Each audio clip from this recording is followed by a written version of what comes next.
नमस्कार, मैं हूं आरजू अंसारी और आप देख रहे हैं राष्ट्रीय जगत विजन न्यूज।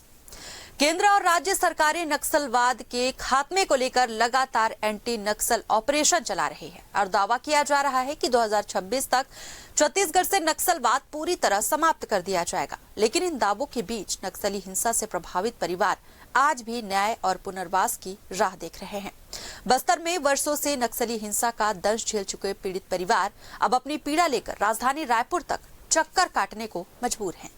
पीड़ित परिवारों का कहना है कि नक्सलियों ने उनके परिजनों को मुखबिर बताकर बेरहमी से हत्या कर दी। इसके बाद पूरे परिवार को गांव छोड़ने की धमकी दी गई, जिससे जान बचाने के लिए उन्हें अपना घर, जमीन और गांव छोड़ना पड़ा।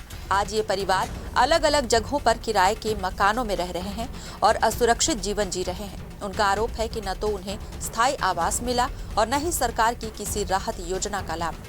छत्तीसगढ़ शासन द्वारा 28 मार्च 2025 को नक्सली हिंसा पीड़ितों के लिए पुनर्वास नीति 2025 लागू की गई थी। इस नीति में मृतकों के परिजनों को सरकारी नौकरी या 5 लाख रुपए की आर्थिक सहायता, प्रधानमंत्री आवास योजना के तहत मकान और आवासीय भूमि देने का प्रावधान है। इसके बावजूद पीड़ितों का कहना है कि कई महीनों के बीत जाने के बाद भी उनकी फाइलें दफ्तरों में घूम रही है और कोई ठोस निर्णय नहीं लिया गया है।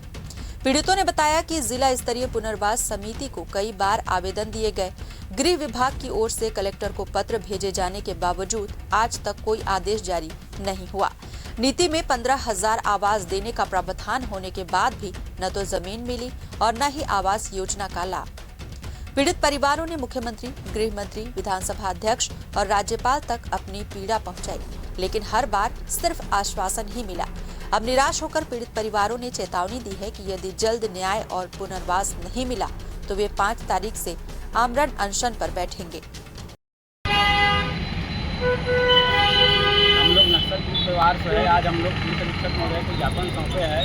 हमारी मांग है जो नक्सल पुनर्वास नीति बनी है 2025 में, योजना के तहत आर्थिक सहायता राशि, मकान, जमीन देने का जो प्रावधान है, लेकिन नियम कानून के आज तक जो पालन नहीं हो रहा है, जिस कारण हम बहुत ज़्यादा परेशान है। इस संबंध में हम लगातार मुख्यमंत्री, गृह मंत्री, विधानसभा अध्यक्ष महोदय से मिले हैं और मिलकर हम अपनी समस्या को रखे हैं और आज हम इसी कड़ी में और हम ज्ञापन सौंपे। अगर हमारी मांग पूरी नहीं होती तो 5 तारीख को विधानसभा अध्यक्ष महोदय के सामने आमरण में बैठेंगे।